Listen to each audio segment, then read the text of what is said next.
Hello guys, malam minggu lagi balik lagi sama Slow Film. So gimana malam minggu kalian nih?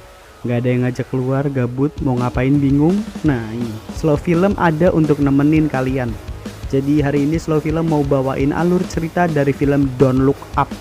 Film ini bercerita tentang sebuah komet yang mau nabrak bumi. Komet ini diprediksi bakal bikin kiamat di muka bumi. Tapi orang-orang malah gak peduli sama adanya kiamat komet ini. Nah gimana sih ceritanya? Gak usah lama-lama, langsung kita masuk aja ke alur ceritanya guys.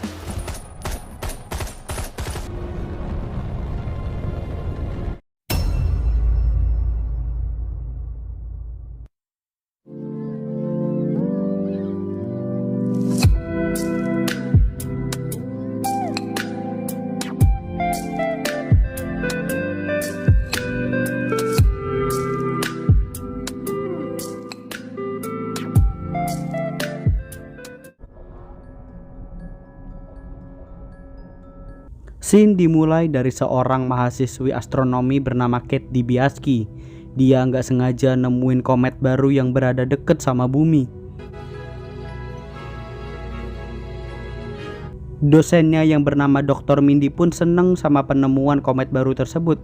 Mereka pun mulai ngitung lintasan komet dan secara mengejutkan mereka nemuin fakta kalau komet tersebut bakal segera nabrak bumi.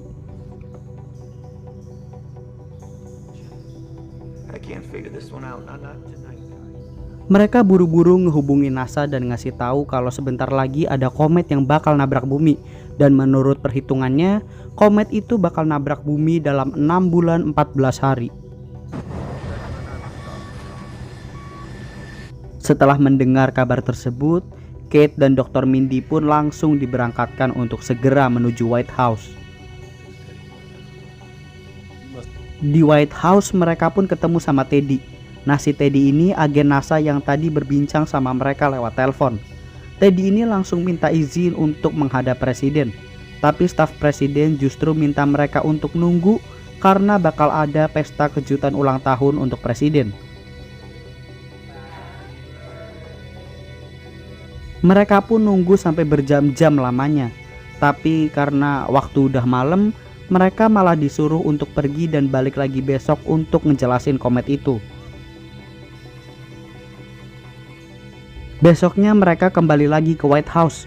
Dr. Mindy pun mulai ngejelasin tentang komet sebesar Gunung Everest yang bakal segera menghantam bumi. Tapi presiden nampak gak peduli sama hal itu. Presiden malah minta mereka untuk sabar dan nunggu aja, karena sekarang dia lagi sibuk kampanye untuk pemilihan presiden kedua. I say we sit tight and assess. You're super classified, right? Mereka pun kecewa sama jawaban presiden. Sekarang mereka nyari cara untuk nyadarin masyarakat tentang komet ini. Mereka pun sepakat, mereka bakal nyari sebuah stasiun TV dan ngumumin ke masyarakat langsung tentang komet itu. Di tempat lain, seorang ahli teknologi bernama Peter mengumumkan produk handphone terbarunya. Peter ini ngeklaim kalau handphone tersebut dapat mendeteksi perasaan seseorang. Nah setelah selesai sama konferensi persnya, salah satu staf Peter ngasih Peter foto tentang komet yang tadi ditemukan sama Kate.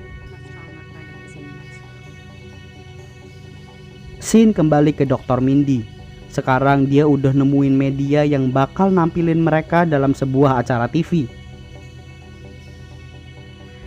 Nah ini nih mulai ngeselin. Padahal si Dr. Mindy sama Kate ini mau bawain kabar tentang komet yang berpotensi untuk bikin kiamat. Tapi mereka malah dapat giliran kedua untuk tampil. Coba bayangin masalah untuk ngebawa berita kiamat malah jadi berita kedua setelah berita artis. Sekarang giliran Kate sama Dr. Mindy yang maju untuk ngejelasin tentang komet yang mengancam bumi. Tapi presenter di acara itu malah nganggep komet itu cuma lelucon dan bikin Kate bener-bener kesel.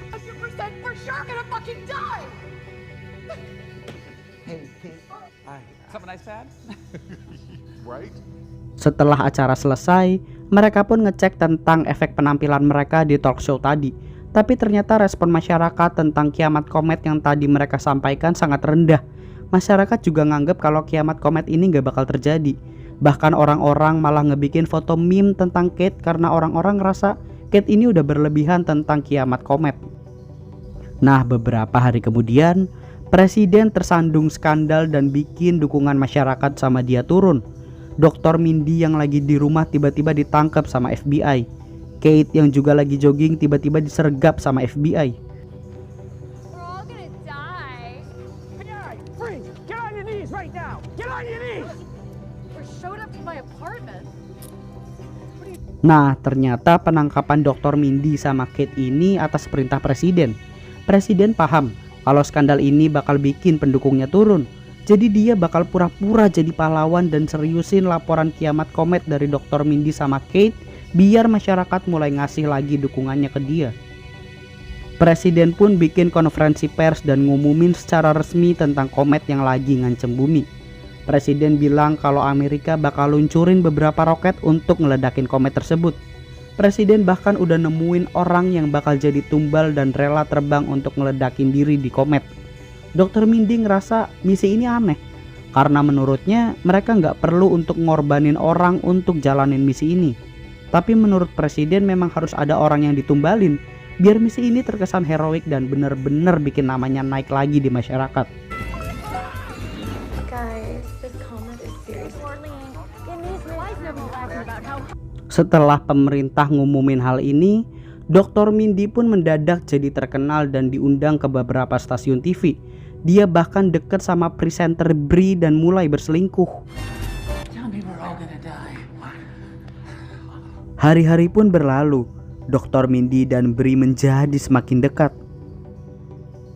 Hari pelepasan roket akhirnya tiba. Orang-orang dari seluruh dunia ikut menyaksikan momen ini. Presiden pun memberi kehormatan pada Dr. Mindy untuk memberikan instruksi terakhir penerbangan roket. Dr. Mindy yakin bahwa roket ini sudah pasti akan menghancurkan komet dan menyelamatkan bumi. Peter yang seorang ahli teknologi tiba-tiba masuk dan meminta presiden untuk bicara berdua dengannya. Gak lama setelah itu, roket yang tadi udah terbang tiba-tiba berputar arah dan turun lagi. Orang-orang pun bingung dengan hal tersebut, padahal roket itu adalah alat untuk nyelamatin bumi dari komet.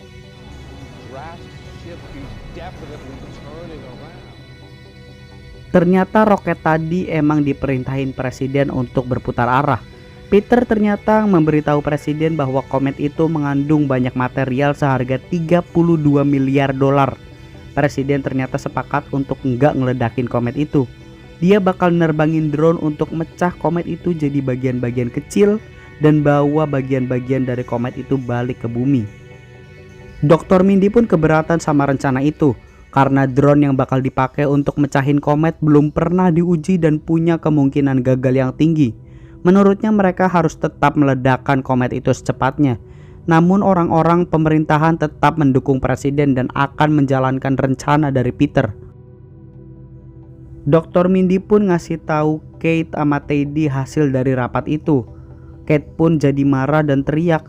Dia akhirnya ngebocorin sama publik tentang komet yang bakal ngehancurin bumi dan tindakan pemerintah yang acuh sama komet itu. Rich people, even more disgustingly rich.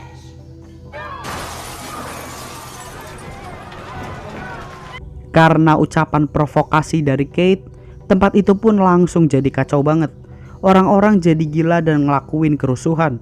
Kate akhirnya ditangkap dan diasingkan karena udah dianggap membocorkan rahasia pemerintah. Kate pun dipaksa untuk nanda tanganin dokumen yang isinya bahwa semua rekaman tentang dia dan komet bakal di take down sama pemerintah.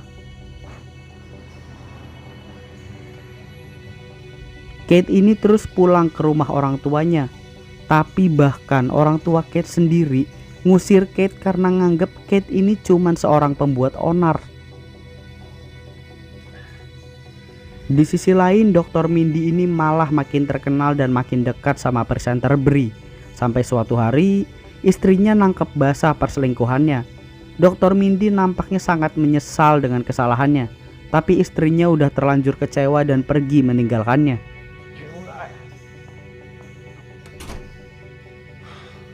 Kate yang udah ditolak sama orang tuanya pun sekarang jadi karyawan di supermarket. dia ketemu sama beberapa pemuda yang ternyata kagum sama dia. Pria itu pun ngajak Kate untuk pergi dan nongkrong sama teman-temannya nanti malam. Malam itu Kate udah gak peduli lagi sama sekitarnya. Dia udah mulai gila. Dia udah yakin kalau dunia bakal segera kiamat dan milih untuk bersenang-senang. Dr. Mindy pun diundang lagi di acara talk show. Tapi kali ini dia udah muak sama semua sandiwara media. Dia pun ngedesak pemerintah agar menindak serius komet ini, soalnya manusia udah gak punya banyak waktu. Dia juga membeberkan pemerintahan yang busuk dan gak peduli sama komet ini, dan mereka semua akan segera mati.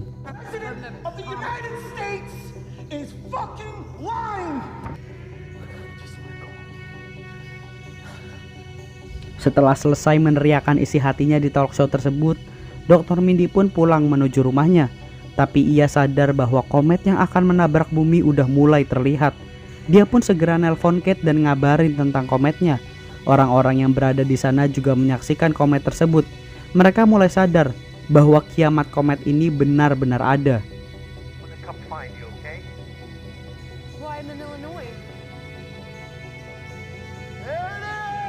Dr. Mindy dan Kate pun mulai melakukan gerakan Just Look Up di internet.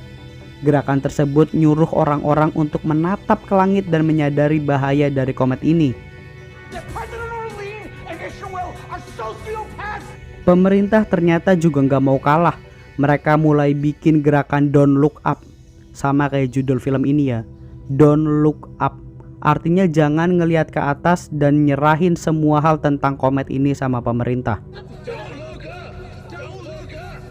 Dr. Mindy sama Kate ini bahkan ngumpulin musisi terbaik dunia dan ngadain konser besar-besaran untuk nyadarin orang-orang tentang bahaya komet.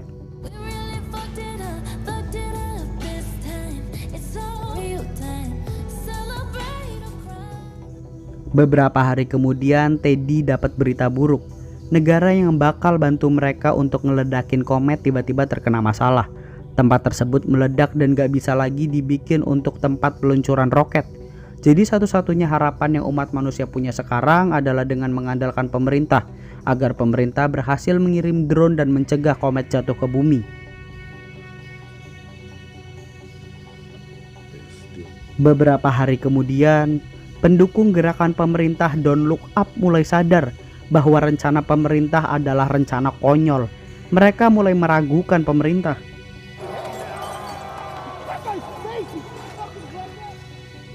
Dr. Mindy, Kate, dan pacar barunya sudah putus asa dengan keadaan. Mereka memutuskan akan menghabiskan sisa waktu mereka yang sedikit ini untuk makan malam bersama di rumah Dr. Mindy. Pemerintah pun memulai misi untuk menerbangkan drone mereka. Namun baru saja diluncurkan, beberapa roket langsung mengalami masalah.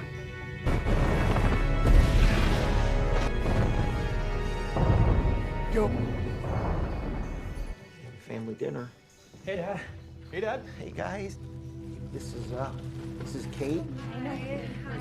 Dr. Mindy pun sampai di rumah. Ia meminta maaf pada istrinya dan beruntungnya istrinya memaafkannya. Mereka pun mulai memasak dan bertingkah seolah tak terjadi apa-apa di luar. Sementara itu, drone yang diterbangkan pemerintah mulai jatuh satu persatu. Terdapat banyak kesalahan karena drone-drone tersebut memang belum pernah diuji coba. Proses peledakan komet pun dimulai. Drone-drone tersebut mulai meledakkan bomnya dengan tujuan untuk memecah komet tersebut menjadi bagian-bagian kecil agar bisa dibawa kembali ke bumi. Namun ternyata rencana mereka gagal. Komet tersebut tetap utuh bahkan setelah bomnya diledakkan. Peter dan presiden yang ketakutan pun pergi meninggalkan ruangan dan kabur. Orang-orang yang berada di sana juga mulai ketakutan dan pergi meninggalkan posisinya.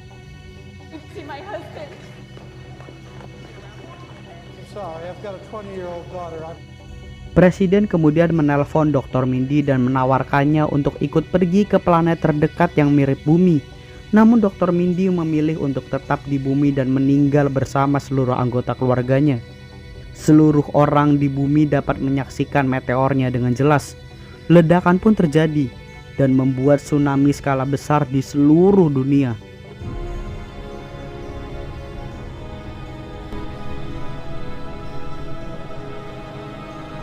Lampu rumah Dr. Mindy mulai berkedip, meja mulai bergetar karena guncangan, dan tsunami akhirnya mengenai mereka semua.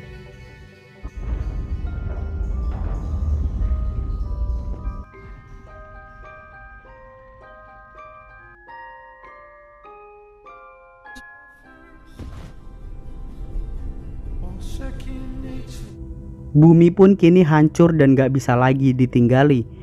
Tapi presiden dan beberapa orang penting lainnya berhasil menyelamatkan diri dengan pesawat. Nah, di sana mereka ngelihat sesosok makhluk aneh. Nah ini nih, presidennya ini nih so tau banget dan berusaha megang hewan itu. Tapi hewan itu malah gigit kepala presiden dan matahin lehernya.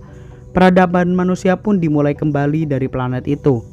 Dan film pun berakhir.